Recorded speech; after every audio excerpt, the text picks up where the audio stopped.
Boa tarde, professora Aparecida. Vamos continuar com a narrativa de ficção científica, tá? Então, narrativa de ficção, narrativa você já sabe que é o contar, né? O narrar um fato. E a ficção é a criação, invenção, né? Com base numa realidade, tá certo? Vamos trabalhar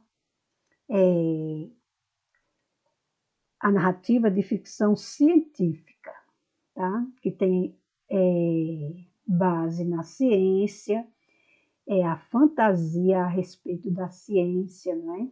Então, essa ficção científica, ela está presente em diversos gêneros, está presente no drama, na narrativa policial, na aventura, na ação, no terror, no romance, né? São histórias fictícias, mas cuja ficção propõe-se a ser plausível. Então, como tem base na racionalidade, como tem base na ciência, então o autor ele tenta, através de fatos científicos, de argumento científico, transmitir assim uma verossimilhança com a realidade, tá? E os temas, geralmente, é ambientação futura, não é? Inteligência da humana, superposição certa ou errada, né? Criador e criatura, supercomputadores, tá?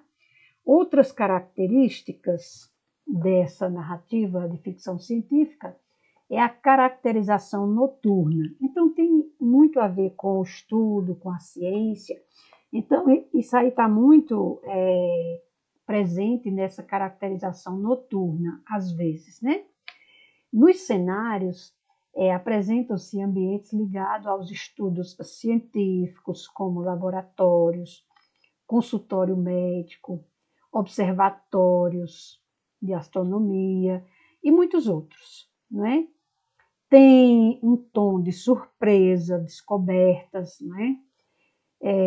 Nos enredos, há sempre uma comparação explícita entre a capacidade humana e os limites da ciência. Então, o enredo sempre tenta provar alguma coisa usando o argumento científico e também a racionalidade. As ações são marcadas pela curiosidade, pela inquietação. Então, são descobertas, né, de curiosidades levada pela inquietação. O tempo se estabelece no futuro, tá? E é bastante comum que as personagens sejam cientistas, pesquisadores, estudiosos em buscas inquietas, não é? Os temas, estou repetindo, são invasões extraterrestres, viagens no tempo, criaturas especiais, retrofuturismo, não é? Que é a visão passada sobre o futuro, pós-apocalíptico, não é? O futurismo é a capacidade de visualizar o futuro a partir do momento presente. E o retrofuturismo é aquela volta, não é? Guerras espaciais, tá? Distopia do mundo, tá bom? Esse tema distopia, nós podemos observar muito bem, dar um exemplo no livrinho de vocês, que nós estamos lendo agora, Histórias de Ficção Científica, tem uma visão, mostra muito bem essa característica da ficção científica, que é a distopia. Então, ela trata a história aqui, né? Vamos ver o resuminho aqui da história. A história, que é o título dela está na página 83, é Sonhos de Robô. Então, os Sonhos de Robô mostra muito bem um exemplo de distopia. Então, a história, na página 83, conta o seguinte.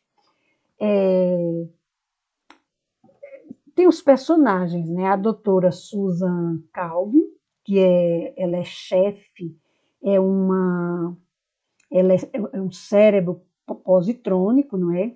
Ela é, ela é uma lenda viva, então ela tem muita experiência em criação de robôs, não é?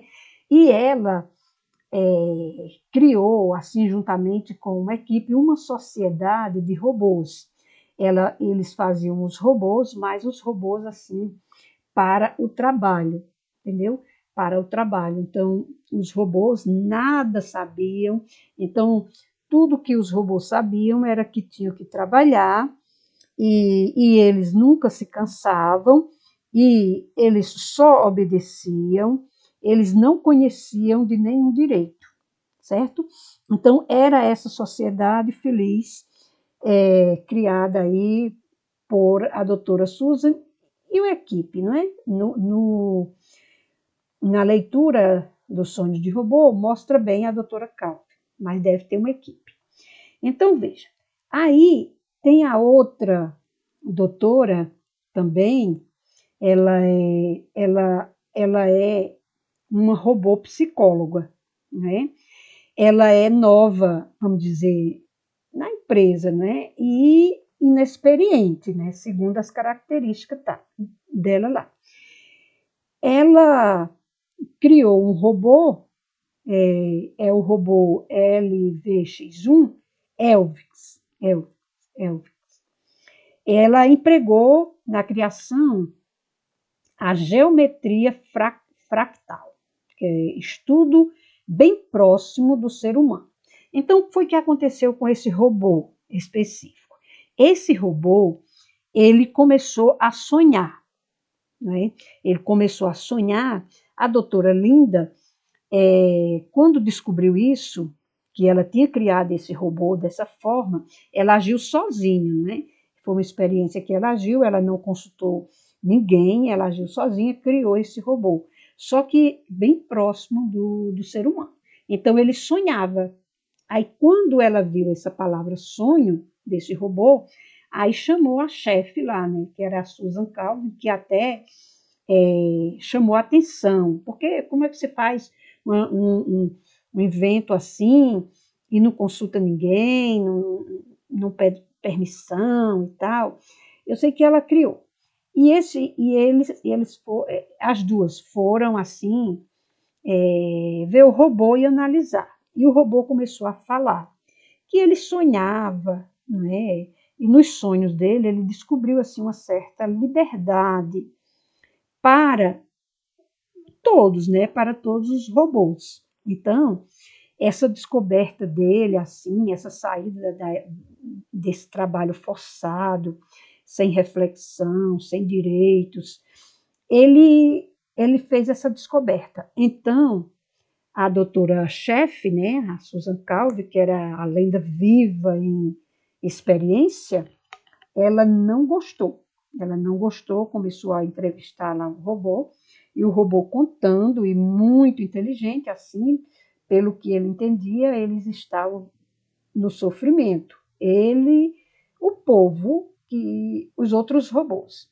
Então, essa distopia é essa sociedade assim que não tem muito sonho, que não tem muita saída, que aceita aquela vida sem uma reflexão. Quando essa robô psicóloga chegou, não, fez um cérebro avançado, assim, um cérebro geometria fractal, e aí o robô começou a pensar, a sonhar. E aí, quando a doutora Calvi descobriu, então ela anulou o robô, ela destruiu o robô, porque ela não queria um robô assim. Então, essa distopia está ligado a isso, entendeu? Está ligado à descoberta, está ligado a sonhos. É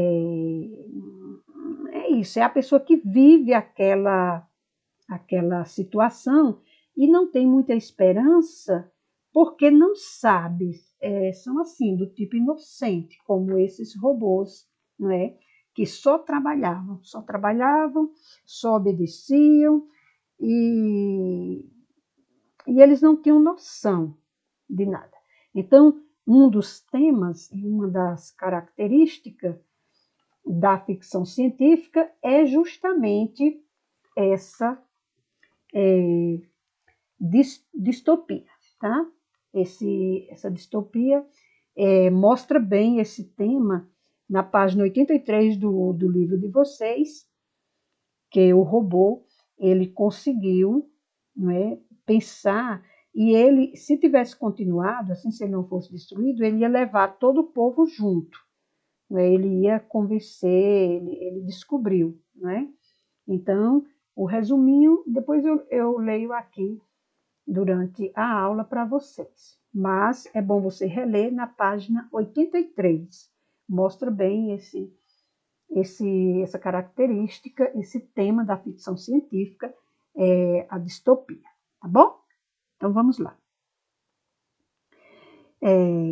Então, recordando a narrativa de ficção científica, característica do gênero. Então, a narrativa de ficção científica se baseia em escrever sobre mundos fictícios e imaginários, normalmente apresentando cenários alternativos.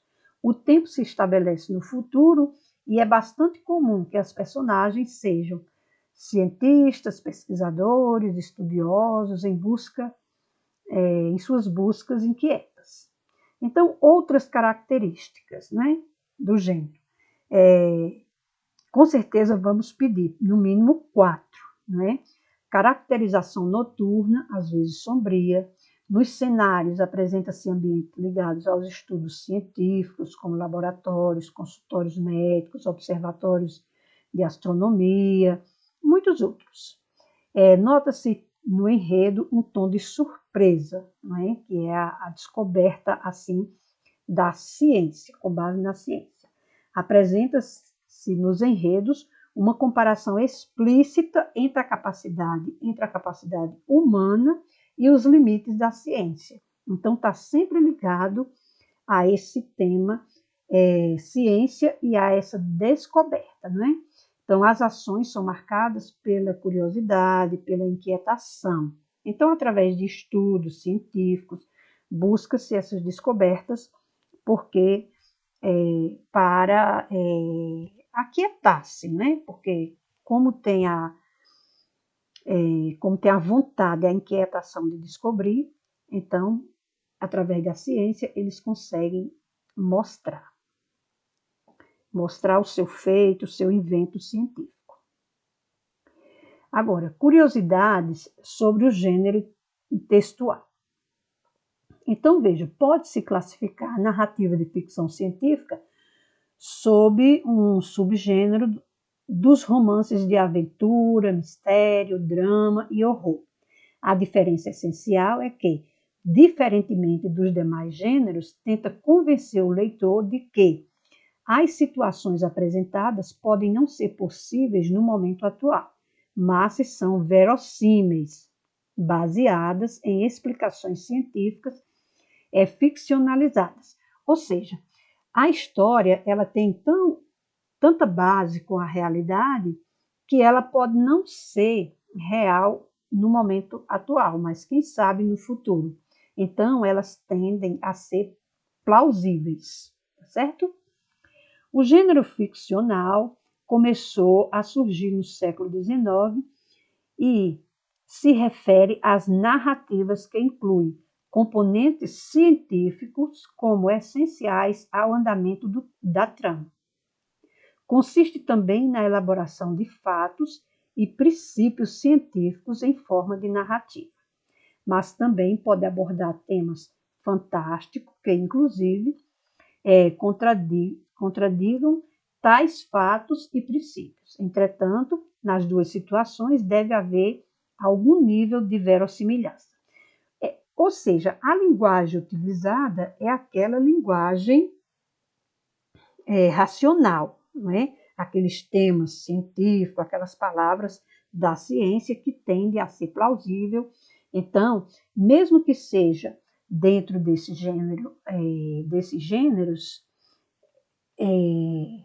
dos gêneros de horror, de drama, de mistério, mesmo que seja dentro desses temas, tem a ver com a ciência, é ligado à ciência, tá bom?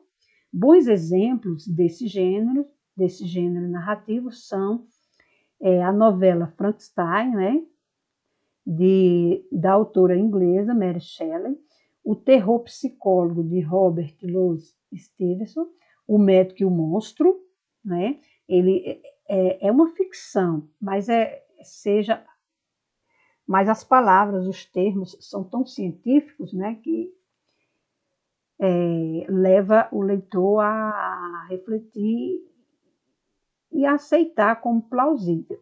Os romances de Júlio Verne também, Viagem ao Centro da Terra, baseados nas invenções científicas, e as novelas de crítica social de H.G. Wells, A Guerra dos Mundos. No livrinho de vocês, ficção científica, que nós estamos lendo, tem um conto dele, H.G. Wells, tá? Tem uma historinha dele lá no livrinho. Então, é bom reler essa história.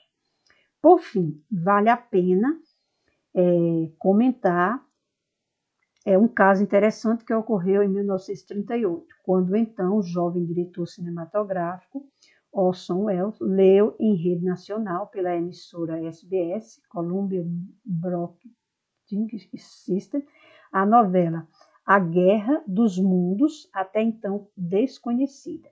O realismo empregado na leitura, aliado à engenhosidade da trama, levou boa parte da população norte-americana a ser tomada pelo pânico, acreditando que o planeta Terra estava realmente sendo vítima de um ataque de marcianos. Então, veja, a ficção científica ela é tão racional, né, e provada assim com termos científicos, com base na ciência, que ela tem ela tenta provar essa verossimilhança, ela faz com que a prova seja o mais real possível, não é? Porque ela tende a ser plausível, então os conceitos, a linguagem é bem dentro da ciência mesmo. Por isso que ela tende a ser plausível. Então, veja, já no cinema, não é, qualquer semelhança com a realidade é mera coincidência. Então, sempre que eles mostram uma ficção, uma novela, alguma coisa assim, aparece essa frase aí, né? Qualquer semelhança com a realidade é mera coincidência. Por quê? Porque aquilo que foi mostrado, o cinema, a novela, não é real, com base numa realidade, né? Por isso que mostra essa frase no final da novela. Então, veja, aqui aparece aqui, ó, porque isso aqui, o professor que montou o slide aqui, ele também atua no 8º ano, aí ele já tem esse selozinho aí do 8º que ele usou aqui. Então, talvez seja difícil para você, jovem aluno, se colocar no ano de 1982. Então, converse com pessoas mais velhas que você sobre esta chocante obra cinematográfica. Melhor, se puder, assista ao filme, mas não se esqueça daquele especial pote de pipocas. Então, aqui mostra bem, tá? O filme mostra bem aí a ficção no cinema, tá bom? Só um resuminho aqui. O filme se passa em novembro de 2019, numa decadente e futurista cidade de Los Angeles, decaída com a poluição, consumismo exacerbado e a consequente busca de novas formas de colonização em outros planetas, para a qual as pessoas são convidadas a aventurarem-se em face do colapso da civilização humana, tanto material quanto moralmente. Destaca-se o quão visionário foi o diretor Ridley Scott. Então, o filme se passa em 2019. Como o diretor poderia prever? Então, veja, é um futurismo aí, não é? Um retrofuturismo, que é a visão passada sobre o futuro. Então, quem puder, assistir, é bem interessante aí, mostra bem a ficção científica aí. Aí veja, quando a arte antecipa o real. Então veja, antes mesmo do conhecimento, a arte já mostrou, né? Já mostra aí. Quem viveu a década de 80 com suficiente idade para consumir filmes de ficção, se lembra muito bem de Mel Gibson, na pele do policial Max Rorschach, humano, irado, do título que nos primeiros 3 filmes dirigidos por Miller, em 1979, 1981, 1985, se via as voltas num mundo louco por petróleo. Então, aí foi a guerra, não é? do ouro negro, não é? Dessa época aí do petróleo. Então, não se vicie em água, avisa o novo Mad Max. 4º filme da série estreia no Brasil, retratando um mundo mais seco do que nunca. Também, né? Outro filme aí bem interessante, se você puder, você pode assistir. Aí vem, existem realidades paralelas? Vamos ler o resuminho aqui, né? Lançado em março de 1999, o filme apresenta um futuro distópico. Tá? Nós já falamos dessa palavra, né? Distopia, né? Que é aquela é uma realidade em que as pessoas vivem, mas são como inocentes, não conhecem outras. Então elas vivem aquela situação e não conhecem outros mundos, tá? Bem dentro desse sentido.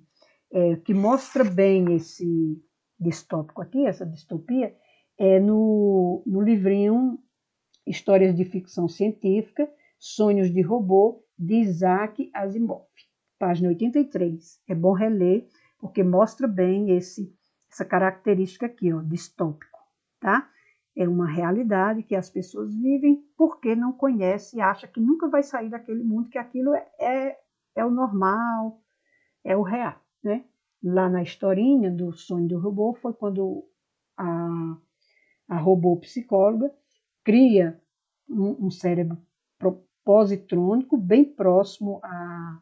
Não, ela empregou a geometria fractal e o robô ficou bem próximo do ser humano, assim, ele sonhava, e ele era uma ameaça para aquela sociedade, que eles tinham robôs como trabalhadores, como robôs que só trabalhavam, que só obedeciam, que não conheciam seus direitos. Então, tá bem dentro disso aqui, tá bom? Então, foi lançado em 1999, o filme apresenta um futuro distópico no qual a realidade, como percebida pela maioria dos homens, é, na verdade, uma realidade simulada, chamada Matrix, criada por máquinas para subjugar a população humana, enquanto o calor e a atividade elétrica de seus corpos são usados como fonte de energia. Então, o filme Matrix mostra bem essa característica aqui, tá bom? A distopia. Vamos continuar. O personagem Thomas A. Anderson vive uma vida dupla. De dia, é um programador para uma companhia de software. E de noite, é um hacker invadindo sistemas de computadores ilegalmente e roubando informações sobre o apelido de Neo. Durante a sua vida como pirata informático, Neo vive um questionamento constante. O que é a Matrix? Na busca da resposta, dedica-se de forma persistente a encontrar um suposto terrorista, conhecido apenas como Morfeu. O que Neo não sabe é que o Morfeu o tem observado por um longo período de tempo. Então, você já conhece essa história, Observe bem essa característica aqui da distopia, tá bom?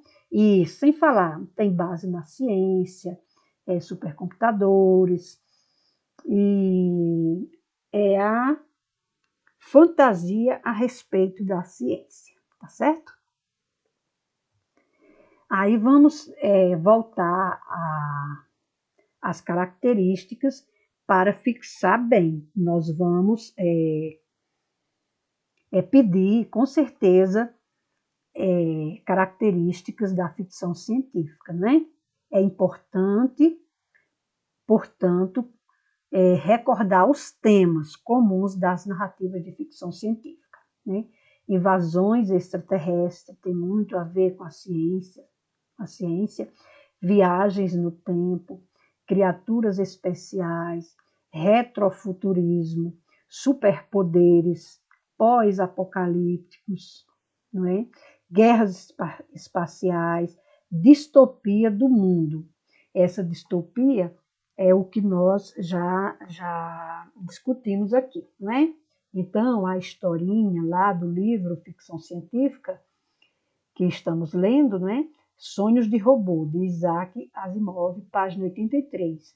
Então, a doutora Susan Calvin, ela é uma chefe muito experiente na área, não é, da robótica, e é uma lenda viva. Ela conhece, assim, tudo sobre a criação de máquinas, de robôs. Então, aí vem a Linda Hash, que é uma robô psicóloga. Ela é nova na empresa, ela é inexperiente, não é? Mas ela criou um padrão do cérebro positrônico, tá bom? E ela empregou a geometria fractal, que é um estudo próximo do ser humano. Então, a doutora Linda, ela foi além do que era permitido fazer com os robôs e não pediu permissão. Foi advertida pelo que tinha feito. Ela teve medo de ser despedida, né, da empresa. Então, a doutora Linda fez um robô que sonhava como os seres humanos sonham, né, para se organizarem, para livrar-se periodicamente de nós e emaranhados. Os nós são as dificuldades, as coisas que não conseguimos resolver na realidade. Então, nos sonhos, o ser humano ele sonha. Então, a psicologia ela explica isso direitinho, né? Então, havia uma sociedade que criavam os robôs para o trabalho. Eles não se cansavam nunca, só obedeciam, não conheciam direitos. Esta era a sociedade criada. Max Elvex, né, com cérebro positrônico, descobriu essa escravidão e ia levar todos os robôs para a liberdade. Então, foi então que a doutora Calvin o destruiu, porque ela achava que seria um perigo, uma ameaça para a sociedade, essa sociedade entre aspas, né? Então, essa distopia é isso, são temas das narrativas de ficção científica, certo? Então, lembrem-se desses temas, não é? Robôs, criador e criatura, muitos outros, né, que já discutimos aqui, né? Superposição, certo ou errada, né? Ambientação futura, tudo ligado à ciência. Não pode esquecer desse termo ciência. Tudo bem? Então, boa tarde e até a próxima.